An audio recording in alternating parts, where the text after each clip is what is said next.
والصلاة والسلام على الرسول الهادي الذي خلق مبرأ من كل عيب وجاء بحكم الصيام، وعلى آله وأصحابه الصادقين الخالدين. أما بعد،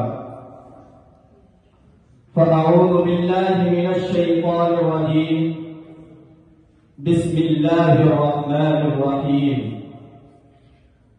يا أيها الذين آمنوا كتب عليكم الصيام كما كتب على الذين من قبلكم لعلكم تتقون. رئيس الحفل المبجل وسادتي الأفاضل وأصدقائي البررة، السلام عليكم ورحمة الله وبركاته.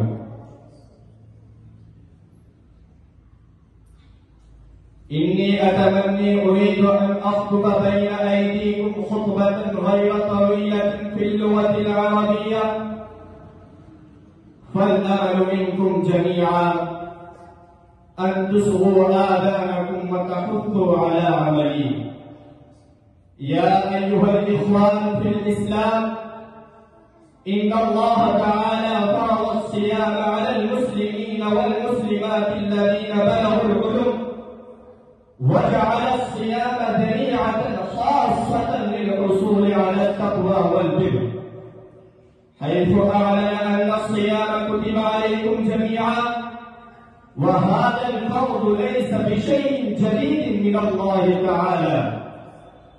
إن الله افترض الصيام على سالفة في الأيام الخالية، لأنه يريد أن تكونوا متخلقين بأخلاقه، طاهرين من خبث الباطن ودنس الروح، وتكونوا صادقين في أقوالكم وصادقين متقين في أفعالكم.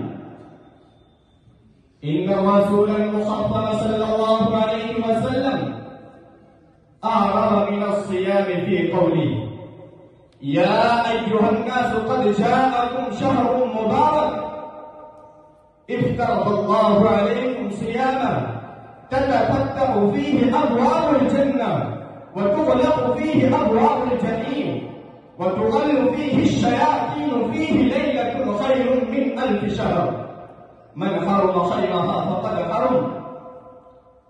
هذا الحديث النبوي صلى الله عليه وسلم يلقي الضوء على أهمية صوم رمضان لجميع المسلمين، فينبغي للمسلمين أن يعظموا هذا الشهر المبارك ويعرفوا قدره ويلاحظوا أن لا ينتهكوا حرمة هذا الشهر المليء بالخير الكثير بغير إذن شرعي وعذر إسلامي.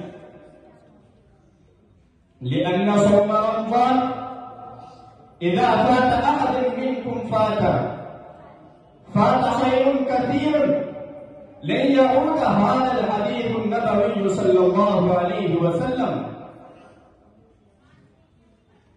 هذا الخير بإحسان الإنسان في حياته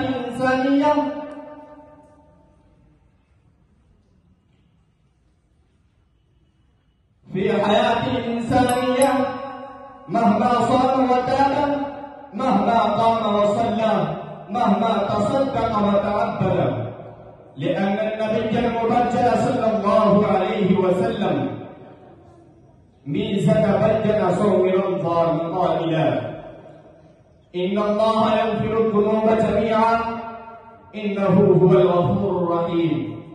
أكتفي بهذه الكلمات. السلام عليكم ورحمة الله وبركاته.